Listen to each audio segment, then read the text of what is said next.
Hi everyone, my name is Ishita Pateria. I'm a counselling psychologist. I run a center called The State of Mind, the Emotional Wellness Clinic in Mumbai. And I'm just here to talk about the extremely tough, stressful times that we all are facing today. The second wave has hit all of us by shock. We're feeling emotions that we've never experienced before in our lives. We're feeling a sense of sadness, a sense of fear, a sense of anger, a sense of guilt, of hopelessness, of helplessness, of frustration, of irritation.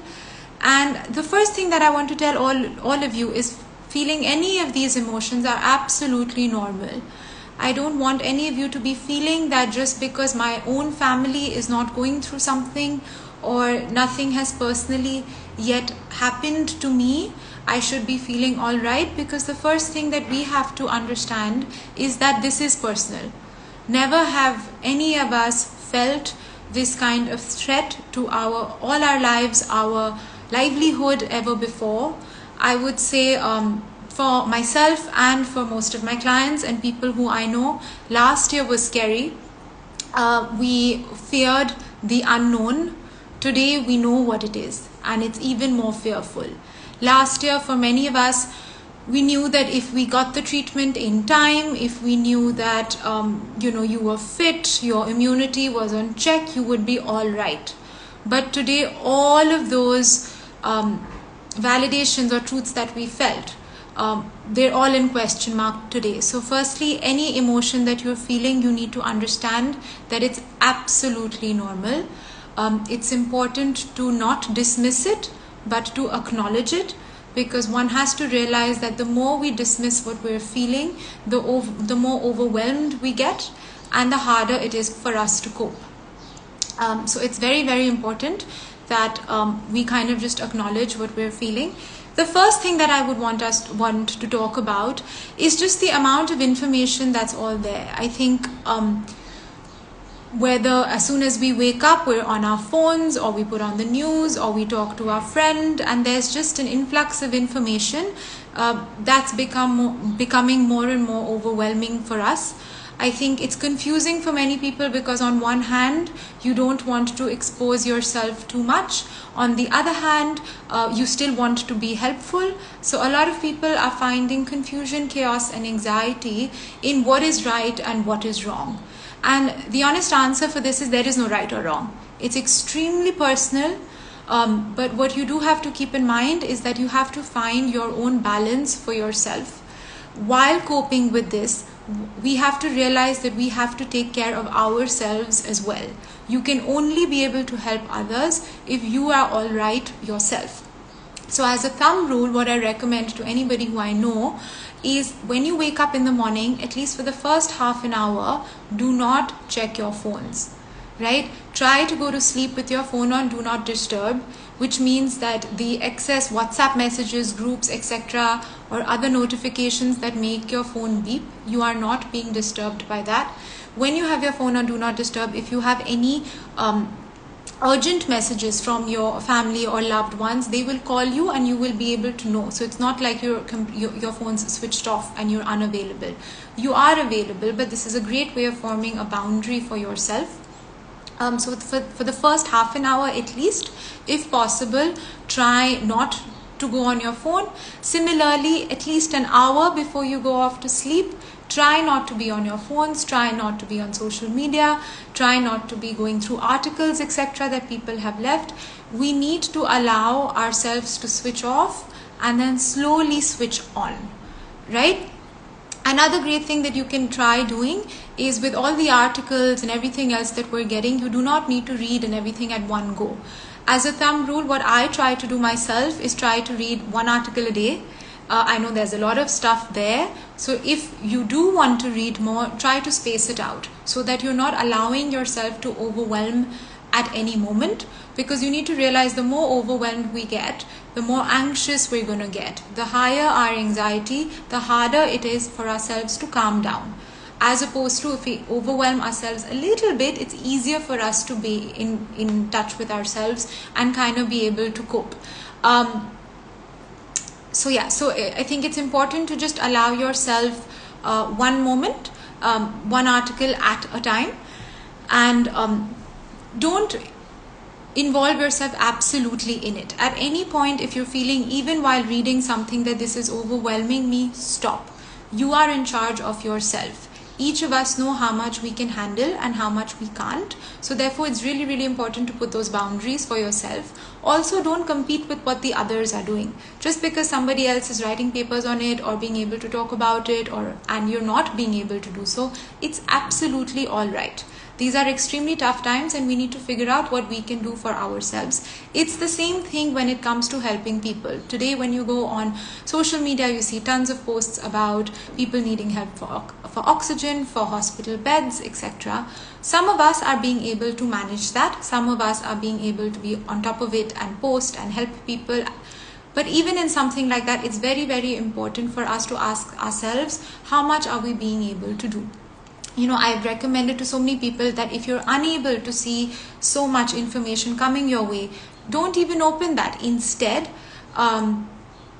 try to just check on your friends and family who are unwell. Take baby steps. You need to ask yourself, what is okay for me to do? How much am I able to handle this? And slowly, as that comes up, try to increase so. Right? The main thing that we have to see is there's a lot going on around us, but having said that, we need to take care of our own mental health as well, because we're in this for the long run. This is not something that's stopping today or tomorrow, that we can burn ourselves out. So we all have to kind of find our boundaries and our limitations to kind of see what's okay and what's not okay. And always remember that there is no right or wrong. Right? It's the same thing that I would say when we're talking to friends. If we want to offer support, and our friends or family are talking to us about it, please, and if it's becoming too overwhelming for you, please speak up for yourself. The other person is not going to realize when it's too much or when it's not. So if it is becoming too much for you, just say, I'm sorry, I'll come back. Can I call you back in a bit? It's very, very important that each of us takes care of ourselves first, then the next person next to us. Right? It's very, very important that we keep that in mind.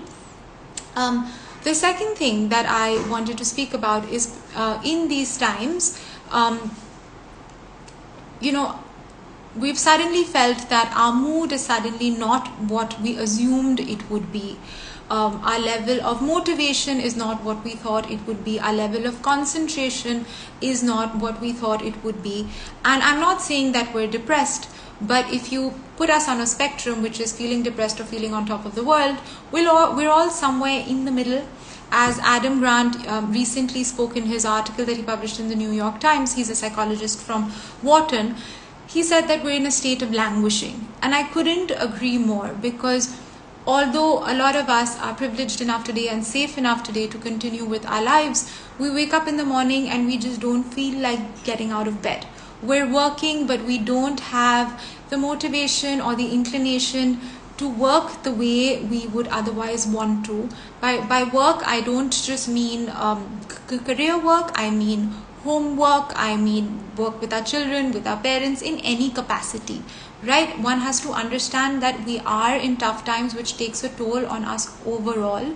So we just overall have to be much kinder and nicer to ourselves. On an average, what I've been recommending everybody is give yourself a 15 to 20% buffer, that if you normally would do something on a certain level, you're giving yourself that gap.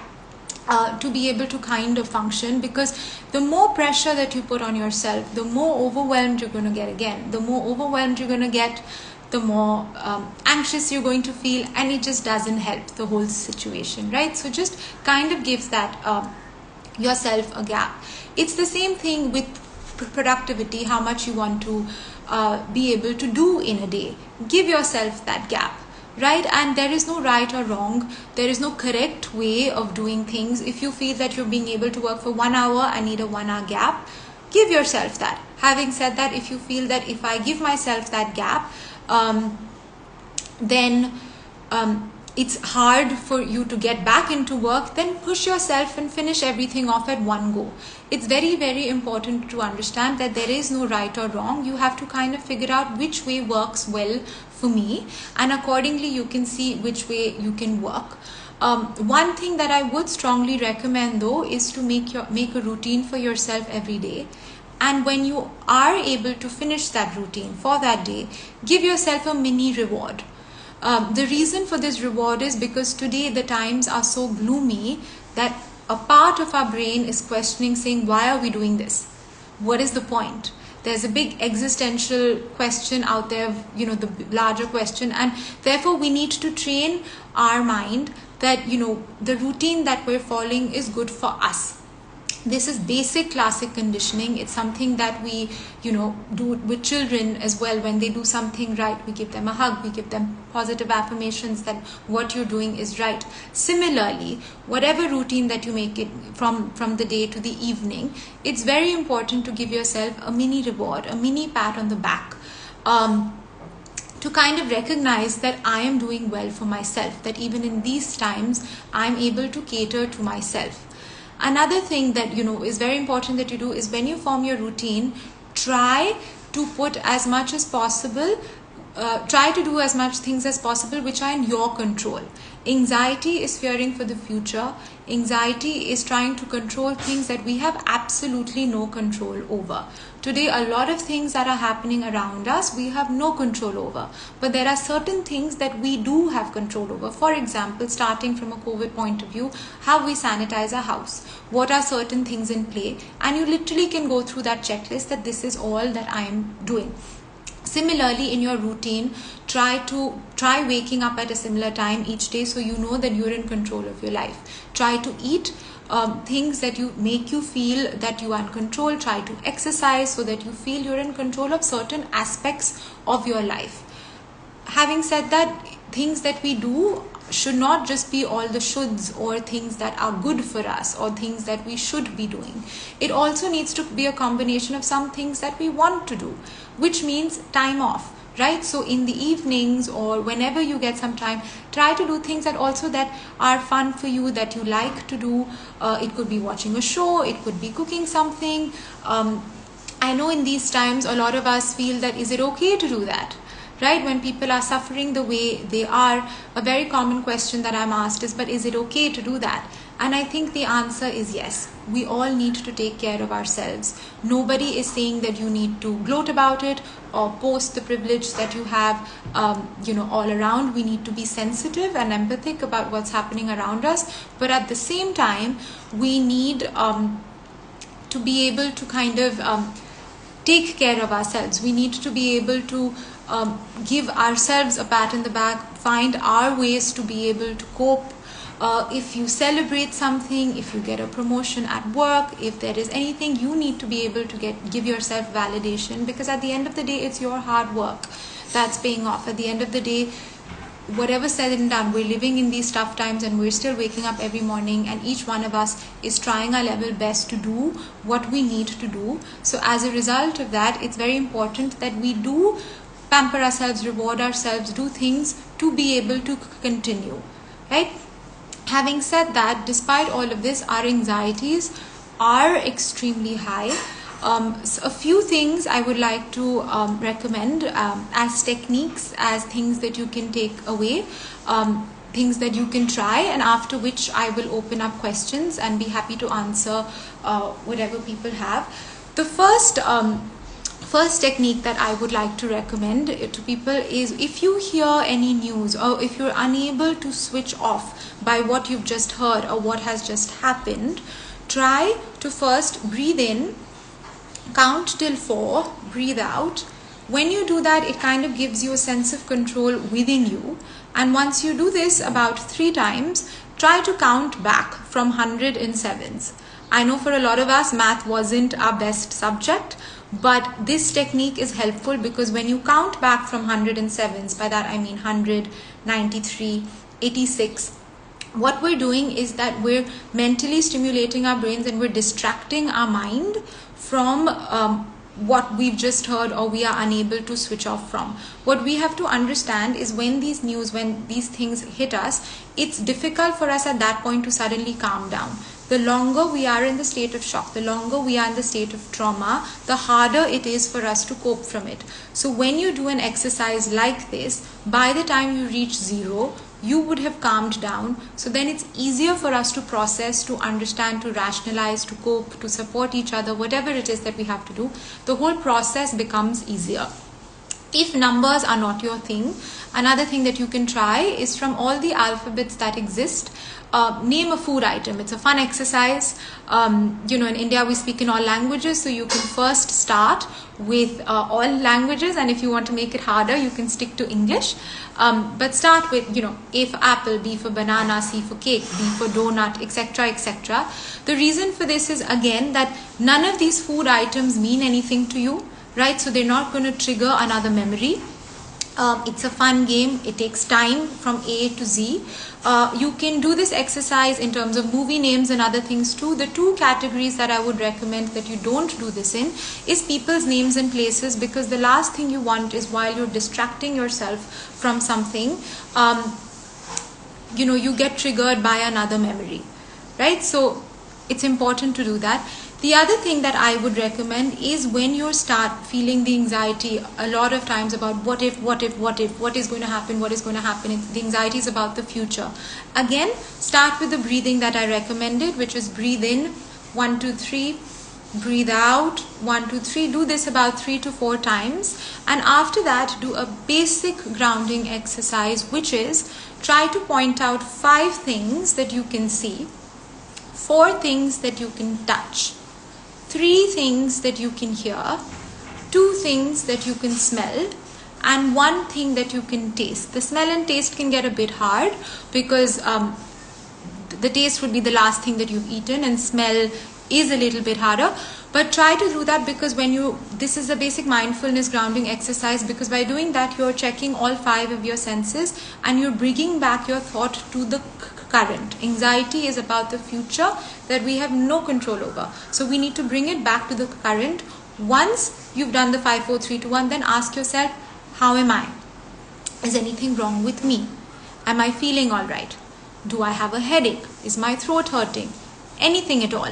Once you've done a check with yourself, then ask yourself, how is my family? Do an overall checklist exercise. Once you've done the 5, 4, 3, 2, 1, you would be able to do that in a much calmer fashion. And the what if questions would be easier to challenge, because you're concentrating on the now rather than what if. It's very, very important in these times to remember that no what if questions are helpful. We have to try concentrating ourselves on the here and now. We have to try concentrating on what is happening today. None of us know what tomorrow is going to look like. So thinking about it is stressful in itself.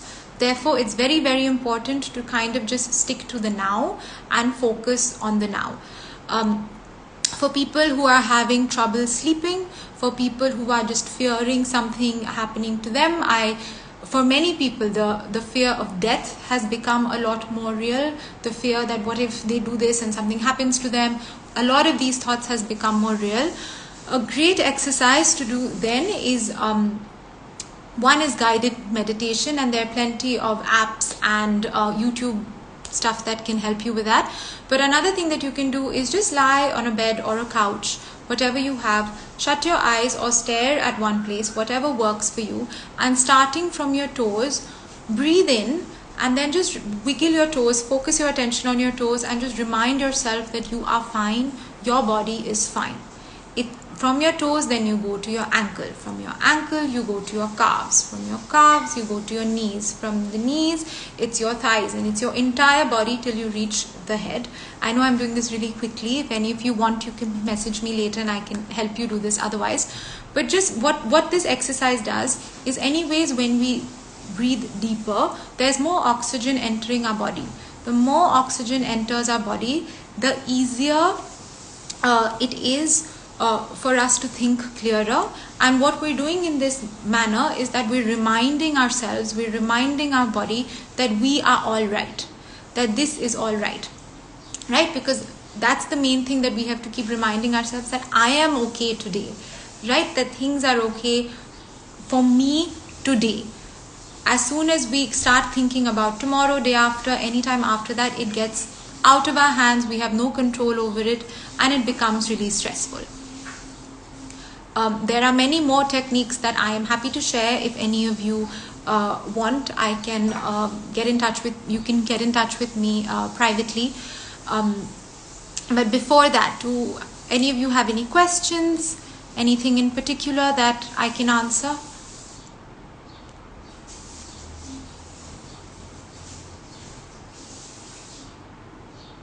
I will just give a minute.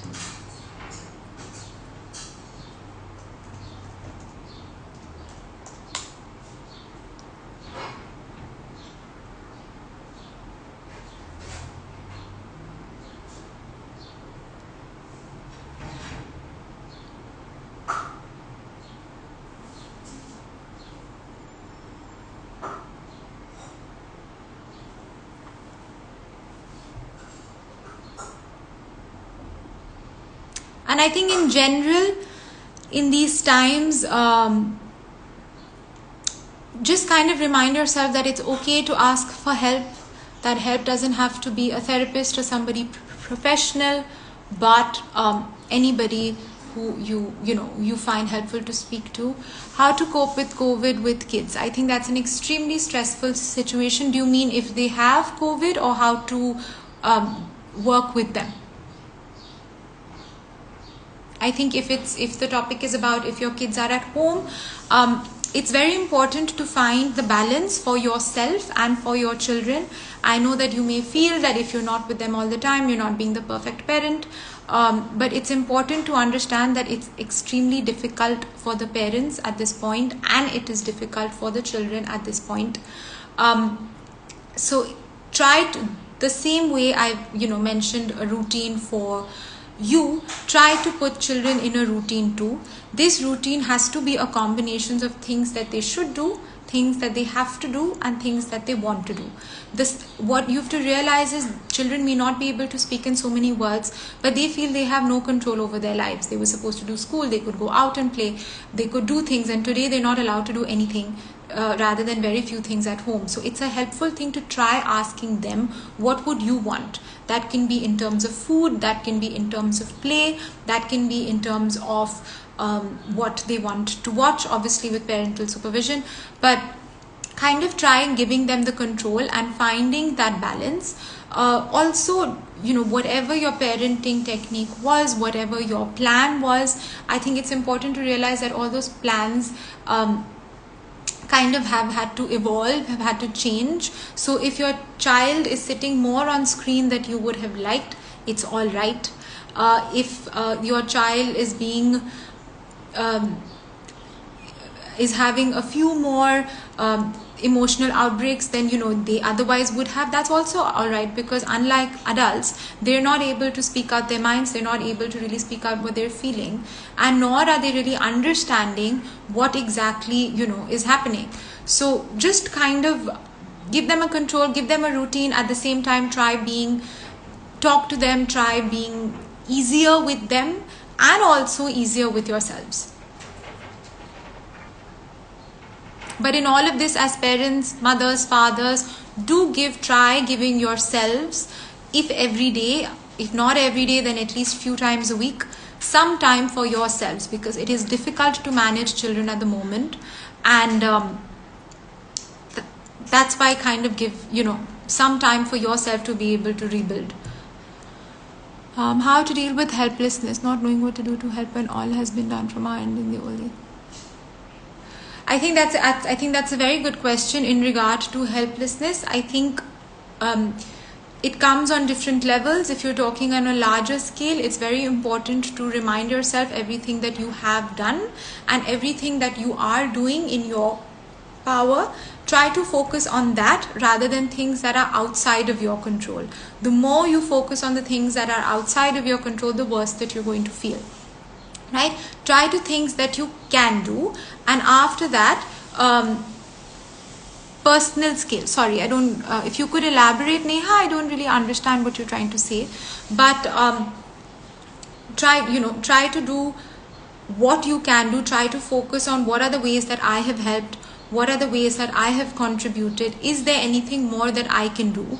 Because at the end of the day, as an individual, we all have boundaries and limitations, right? So it's extremely important that we're aware of that and we don't look beyond it, because the more beyond we look, the more overwhelmed, the more anxious we're going to feel, the worse we're going to feel, right? At the end of the day, a lot of us,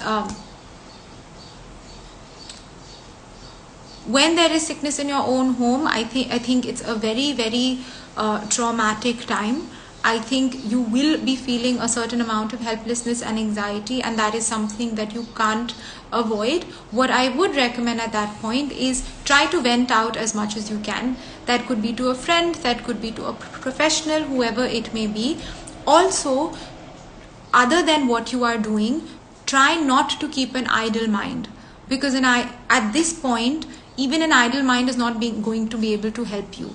Things that are helpful in such situations are like the mental games I recommended, just to distract. I know it's easier said than done, but you need to recognize that when that feeling is coming, there is nothing, the sad reality is that there is nothing that you can do more than a certain thing if you have done everything. You can even try other things like word search, a puzzle, and other things like that. And every hour, every 2 hours, kind of check with yourself again, what's the situation, is there anything more I can do, and then kind of distract again. An idle mind is the worst. I know that sickness is in our homes. I can't even imagine what that feels like for everybody going through it, but overthinking about it and only thinking about it is not the answer.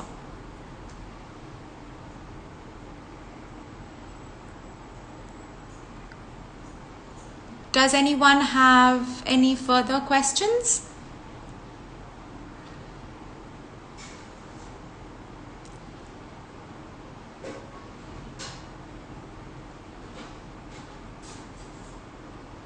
How am I focusing on my projects, present and future? I don't quite understand, Bhupinder, what you're asking.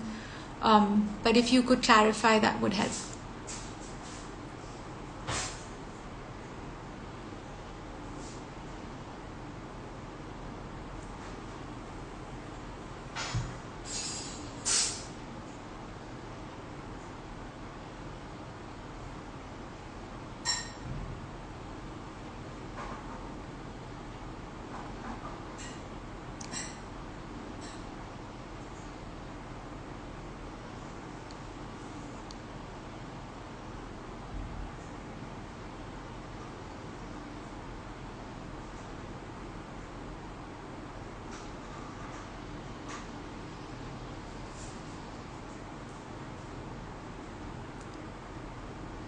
Okay, if there are no other further questions, I'll stop our session for today. Please feel free to reach out if you're feeling any emotions that you're feeling overwhelmed by, or how to stay calm surrounded by anxious people. I think the first thing to keep in mind is that yes, anxiety is all around us, and if it's becoming too much for you, try to take a break from people, right? So try to support them, try to put boundaries with them as well. That means if they're going on and on about the situation, about what's troubling them, about the what ifs, about the future, try to put boundaries as well, because a lot of times people don't realize that that's what they're going on and on about, because that's what's on their mind. They don't realize that that boundary will help them as well. So if you are close enough to them to provide that boundary, do so. Otherwise, do that for yourself. And then take some space, because it's very, very important, like I mentioned earlier, to be able to create those boundaries. There were some questions that I missed. How does one balance professional and personal life in these difficult times? Emotions are high, so are the priorities on work front. Some thoughts, please. I think the first thing you have to keep in mind is you have to be easier on yourself. That means whatever your expectations, your whatever you expected in 2021, it's not going to be that. So the first thing is us recognizing and accepting that this is not the year that we thought it was going to be. After that, I think something that helps a lot of us is make a list from a work perspective and from a personal perspective of your priorities of the things that matter. After that, rate it on a 1, 2, 3. 1 being the most important, second the middle, and third the least important. What that does is, rather than our personal and work seeming like a mountain, it breaks it up into what are the things that I can really focus on today. Because once you actually make that list, you may realize that there are a lot of things that you can't even do, right? They are stressors, but you have absolutely no control over. And I always think writing down helps, because it just becomes clearer in our mind. So, that just kind of helps. I hope that answers your question a little bit.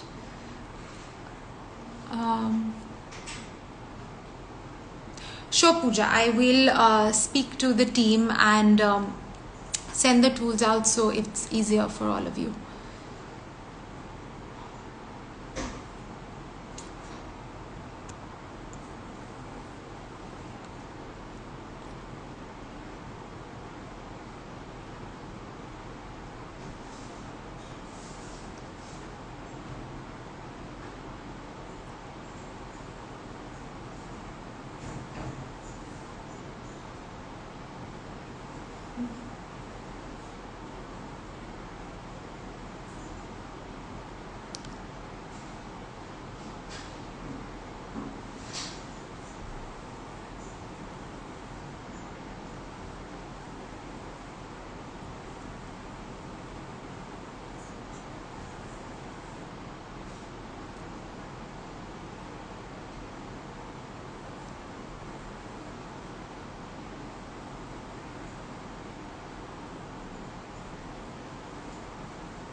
If there are no more questions, I'll end the session for today.